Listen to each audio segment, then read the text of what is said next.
सभी पर्सनल जो आए हैं, असिस्टेंट कमांडर साहब, रावत साहब, राजपाल जी और आप लोग जितने हमारे सीआईएसएफ के अतिथि आए हैं यहाँ, आप लोगों का हम लोग स्वागत करते हैं, हार्दिक अभिनंदन करते हैं यहाँ। धन्यवाद सर आपका भी। और ये विश्व प्रख्यात प्राकृतिक फार्म है और ये जीरो टिलेज पे बेस्ड है। ये फूड फॉरेस्ट है ये। और मेरा नाम हिमकर मिश्रा है और मुझे लोग यहाँ इस एरिया में भैया जी के नाम से मैं ज़्यादा लोकप्रिय हूँ। मेरा नाम हिमकर बहुत कम लोग जानते होंगे शायद, पर भैया जी के नाम से मुझे सब जानते हैं यहाँ। ये फार्म जो है इसका नाम है समर शेल प्राकृतिक फार्म, जो मेरे दिवंगत माता पिता के नाम पे है। ये फार्म उनकी स्मृति को समर्पित है। मेरी माँ शिक्षिका थी स्कूल में 40 साल तक और मेरे पिताजी जर्नल मीडिया में थे और बाद में वो इस फार्म को विकसित उन्होंने किया था। हम लोगों की यहाँ ज़मींदारी हुआ करती थी जिसको बनेली एस्टेट कहते थे। बनेली एस्टेट में रामनगर ड्योही हम लोगों का है, जो आप रास्ते में आपने देखा होगा राइट साइड में, वो था। तो ये हमारा एंसेस्ट्रल पुश्तैनी ये था। तो मेरे पिताजी इसको एक जैविक फार्म के रूप में विकसित किए थे और 2016 में जब वो अस्वस्थ हुए, उस समय मैं रिलायंस का प्रदेश अध्यक्ष था भोपाल और मध्य प्रदेश छत्तीसगढ़ का। तो मैं यहाँ आया वापस और आया तो फिर यहीं का होकर रह गया। तो फिर इसको हमने जैविक से इसको प्राकृतिक फार्म में इसको हम लोगों ने कन्वर्ट किया यहाँ। तो हमारी सबसे बड़ी ये उपलब्धि है कि हमने जो एक विरासत हमें मेरे पिताजी ने दिया, मेरी माताजी ने दिया, उसको हम एक नए मुकाम तक ले जा पाए। और आज विश्व में हमारे फार्म की चर्चा होती है।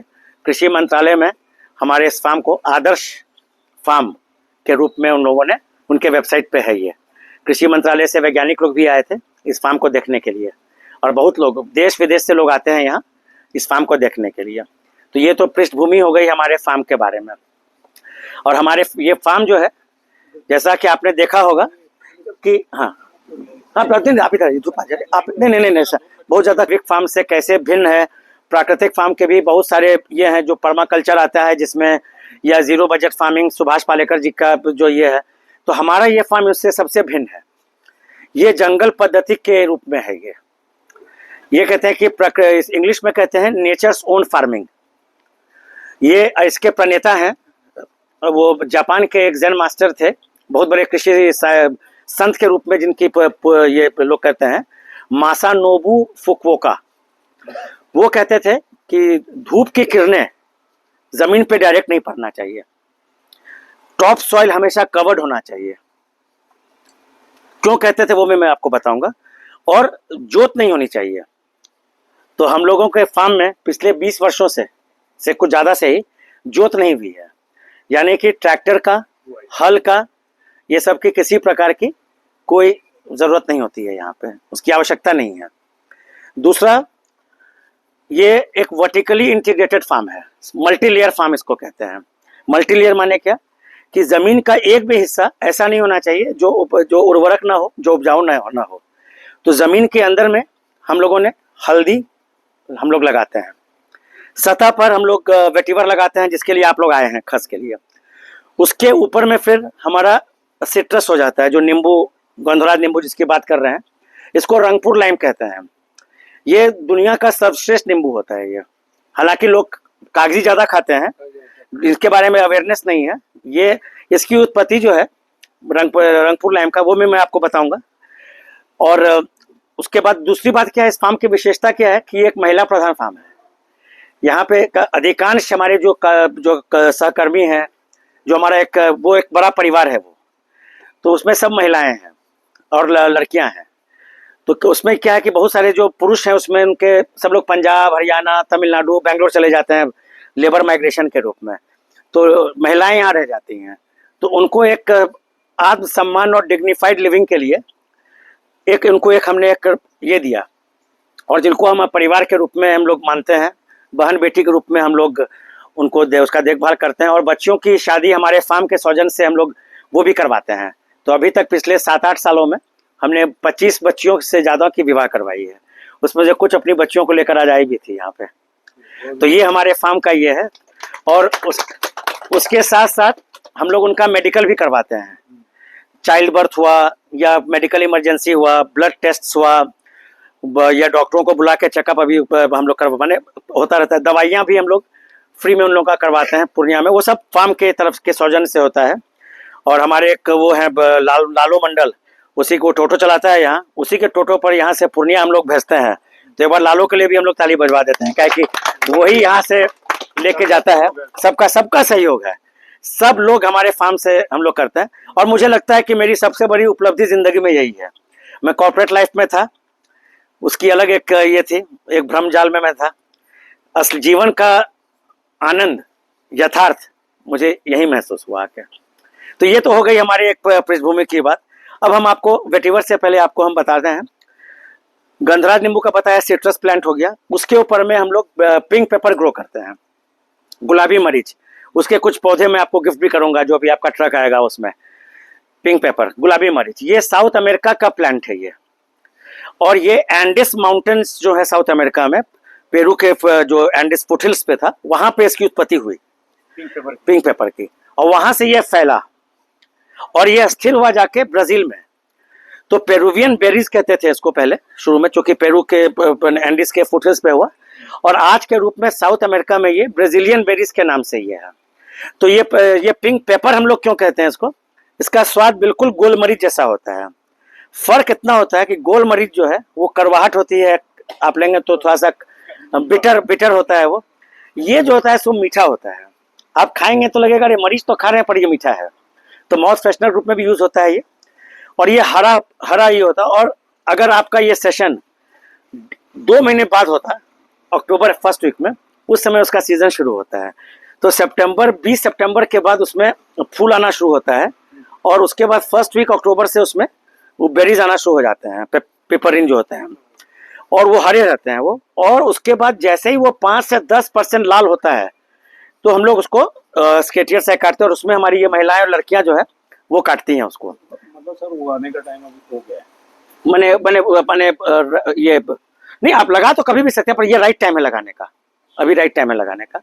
बरसात में तो सब that is the best season ना लगाने के लिए। अच्छा, तो ये तो हो गया पिंक पेपर के बारे में। उसके बाद हम लोग क्या लगाने का तरीका, मिट्टी कैसे, क्या बीज रोपना, नहीं, ये पिंक पेपर जो है ये ग्राफ्ट से तैयार होता है बेसिकली। कलम बांधना जिसको कहते हैं ना, एयर लेयरिंग जो ग्राफ्ट का होता है, ठल्ली में छिल दिया उसको, फिर उसको पन्नी में मिट्टी उसमें लगा दिया। वो डेमो दिखाएगा आपको अभी सब जगह, अभी लगाया भी है बहुत सारा ये। साथ साथ बताते रहेंगे तो अच्छा रहेगा, बाद में ही दिखाएंगे। नहीं, दिखाने समय भी बताएंगे वहाँ। यहाँ तो एक सिर्फ इंट्रोडक्टरी मैंने I am introducing the farm कि हम लोग जो करते हैं पिंक पेपर के बाद। उसके बाद फिर उसको यहाँ पे हम लोग लाते हैं। और यहाँ उस समय करीब 100-150 महिलाएं रहती हैं यहाँ, जो उसको पिंक पेपर को उसमें से निकालती हैं। और निकाल के उसको पार्शियल शेड, पार्शियल सन में उसको हम लोग सुखाते हैं, क्योंकि उसमें मॉइस्चर बहुत रहता है। तो फिर मॉइस्चर 30% मॉइस्चर इवेपोरेशन के बाद वो पूरा लाल हो जाता है वो। और उसके बाद इसको भेजते हैं। तो ये उसमें फिर क्या होता है कि जो अपने जो एसेंशियल ऑयल्स जिसको हम लोग कहते हैं, तो उसमें परफ्यूमरी में इसका बल्क यूज होता है। इसके पत्तों में उष्णता बहुत होती है, बहुत गर्म होता है ये। यानी कि अगर पत्तों का ढेर आप लगा दें एक जगह, और वो 4 फीट अगर ऐसा हो, इतना फीट, 4 फीट से ज्यादा का हो, 3 दिन छोड़ दें आप उसको, चौथा दिन उसमें से धुआं निकलना शुरू हो जाएगा। और उसमें अगर आप हाथ अगर घुसाएंगे तो आपका हाथ जल जाएगा। लेटेंट हीट बहुत होता है उसमें।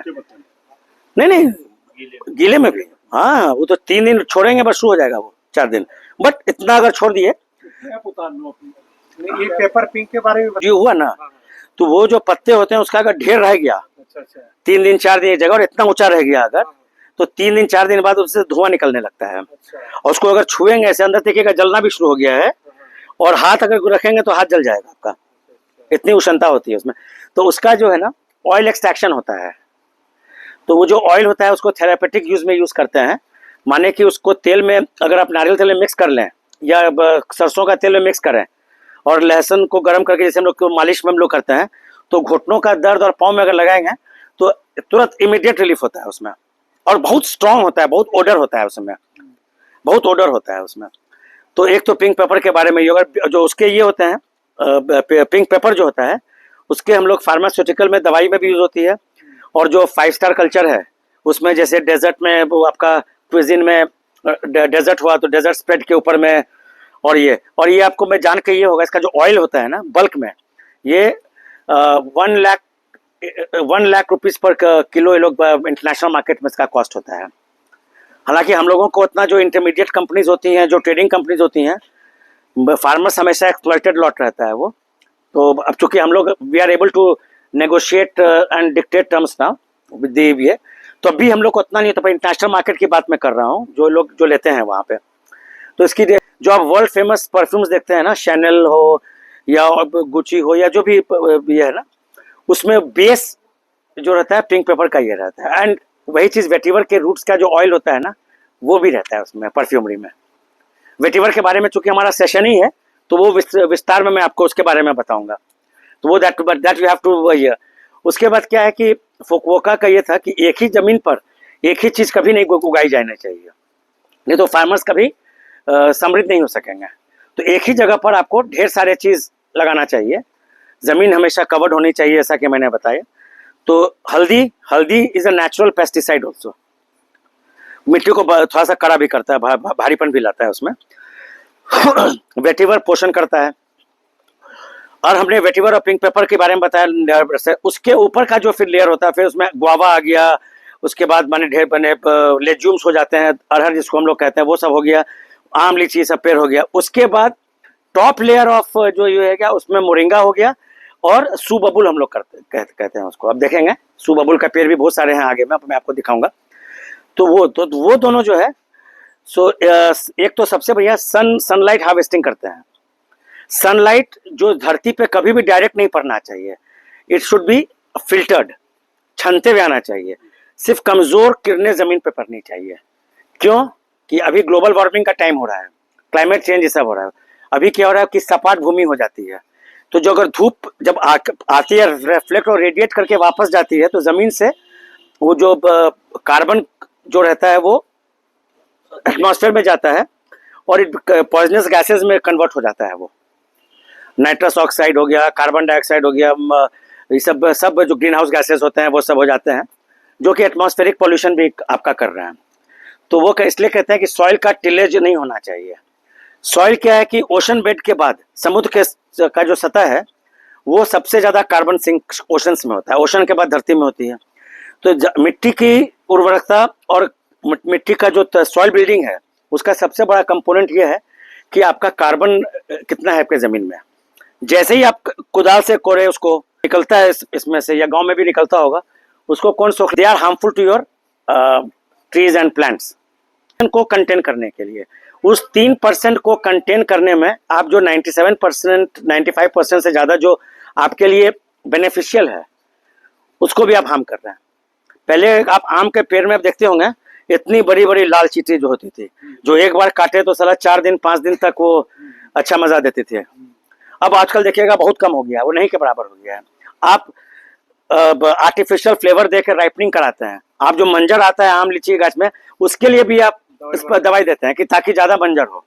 जो आप नॉनवेज में चिकन उकन में ऑक्सीटॉक्सिन सब के लिए जो आप इंजेक्शन देते हैं, गाय ज़्यादा दूध दे उसके लिए इंजेक्शन देते हैं, वो अपने नेचर के इसमें भी हम लोगों ने कर दिया है। वहीं पे किसी ना किसी को, और हमारा ये सौभाग्य है, नहीं, जैसे जितने फार्मर्स हैं वो लोग तो इंसेक्टिसाइड और पेस्टिसाइड ये सब करते ही हैं सब चीज़ में ना, तो सब चीज़ तो आपका कॉम्प्रोमाइज हो गया। अब उसका सबसे बड़ा उदाहरण ये देखिए कि आज इंडिया में बोलते हैं जो WHO का जो रिकॉर्ड है, 1 out of 10 Indians are expected to suffer from cancer in their life time, और अधिकतर लोगों को लास्ट में पता चलता है। वो क्यों होता है? हाँ, और बोलते हैं हल्दी खाने से ये होता है, माने कैंसर नहीं होता है। इंडिया हल्दी का लार्जेस्ट प्रोड्यूसर भी है वर्ल्ड का, और लार्जेस्ट कंज्यूमर भी है वर्ल्ड का, और उसके बाद सबसे ज्यादा कैंसर भी इंडिया में ही होता है। तो कुछ ना कुछ तो हम लोग कर रहे हैं ना। तो वो जो हम लोग जो खाने में जो स्प्रे कर रहे हैं, जो अपना हम लोग यूज कर रहे हैं उसका, तो आज के टाइम एक अवेयरनेस फैलाना बहुत जरूरी है कि कैसे इस संतुलन को, पर्यावरण का जो संतुलन है, इसको हम लोग कैसे फिर से रीएस्टैब्लिश करके बिना फूड सिक्योरिटी को कॉम्प्रोमाइज किए हुए। इसमें हमारे एक बहुत बड़े योद्धा अभिलाष जी हैं जो हमारे साथ आए हैं ये। तो उसमें 2-3 चीज़ है सर। जैसे एक हम लोग कहते हैं वेटिवर के बारे में, हम लोग कहते हैं वेटिवर का रोल बहुत ही इंपॉर्टेंट हो जाता है। वेटिवर जो है, ये पौधा हम लगाएंगे, ठीक है, इसके बारे में थोड़ा ध्यान से कहेगी आप, ये थोड़ा सा ध्यान से सुनिएगा। हाँ है ना, तो यही तो सामने ही तो है वेटिवर। ये वेटिवर यही है, हाँ ये वेटिवर है सामने, ये जो लगा है ना ये वेटिवर, आपके पीछे भी वेटिवर ही है। वो भी दिमाग में क्वेश्चन पक्का पूछना। हाँ उसके बाद हम Q&A भी रखेंगे, अभी क्वेश्चन आंसर भी हम रखेंगे आपके लिए। तो वेटिवर के साथ क्या होता है, खस के साथ, अब हम लोग खस कहते हैं इसको। वेटिवर चूंकि मैंने आपको बताया कि उसकी उत्पत्ति पूर्णिया के ही क्षेत्र में शुरू हुई थी, जब यहाँ डच लोग थे यहाँ पे, नील की खेती, और इसको यहाँ के लोकल भाषा में इसको खस कह, माने कतरी कहते हैं, कतरी कतरी लगा रहे हैं हम। अब ये क्या है ना, ये कास प्रजाति की घास है, एक कास घास का एक भी है, कास प्रजाति की एक घास है। उस समय क्या था, उस समय तो हमारे पास ये सब बहुत सारी आधुनिक ये सब नहीं था, डिफ्यूजर्स और ये एटमॉस्फेयर जरूरत भी नहीं पड़ती थी। खस के साथ क्या होता है कि जब बारिश होती है, यहाँ बारिश बहुत होती है, वर्ल्ड इंडिया में 24 आवर्स में हाईएस्ट रिकॉर्डेड रेनफॉल पूर्णिया जिले का ही है। चार्ल्स फैरो की एक किताब है मॉनसून एशिया, उसमें लिखी हुई है, चेरापूंजी नहीं है। 24 घंटे में highest recorded rainfall is in Purnia district of Bihar. Kosi नदी बिहार का सौरो बोलता है उसको, बिहार का दुख का सबसे बड़ा कारण होता है, नेपाल से जो पानी आता है या बाढ़ आ जाती है। हमारे रामनगर में बलुआही मिट्टी है, बारिश हुई, थोड़ा सा मौसम खुला, पानी तुरंत सूखा गया। अच्छा अब ये तो हो गया पानी का। अब दूषित पानी भी है, इधर के पानी में आर्सेनिक कंटेंट भी था, है बहुत जगह। यहाँ पे 10 से 20 फीट पे पानी है यहाँ हमारे रामनगर में। अब वेटिवर लगाने से क्या होता है, पानी का क्वालिटी भी अच्छा है। हाँ बहुत सही, बिकॉज ऑफ वेटिवर। अब क्या होता है कि जब हम वेटिवर लगाते हैं तो वेटिवर की उसको माने बीच बीच में 3 महीने 4 महीने पर प्रून भी करते रहिए, तो उसकी रूट्स और डिप जाती हैं, बहुत जाता है रूट्स का। कितना फीट मतलब रूट जाता है? जाने काफी जाता है, वो 10 फीट से भी ज्यादा चला जाता है, 10, 12, 20 फीट चला जाता है एक लेयर में मतलब सभी में। वो जब रहता है, जब बंच का कि एक लगाएंगे आप, वो 3 महीने में वो एक ये हो जाता है, बंच हो जाता है। हाँ नहीं, वो पूरा गुच्छा हो जाता है ना, गुच्छा आप देखेंगे अभी, ये छोटा भी अभी हाल में लगाया, देखिए छोटा सा गुच्छा है ये। हाँ एक लगाए तो उससे देखिए इतना इतना हुआ है। कटिंग नहीं करते हैं तो बहुत फैल जाता है पूरा। हाँ हाँ हाँ हाँ। तो गहरा आपने बताया 10 फीट तक। हाँ चलो उससे ज्यादा भी हो सकता है। बहुत इंटरेस्टिंग इन्फॉर्मेशन आपको दे रहा हूँ सर, शायद आपके लिए, आपको भी शायद नहीं मालूम होगा।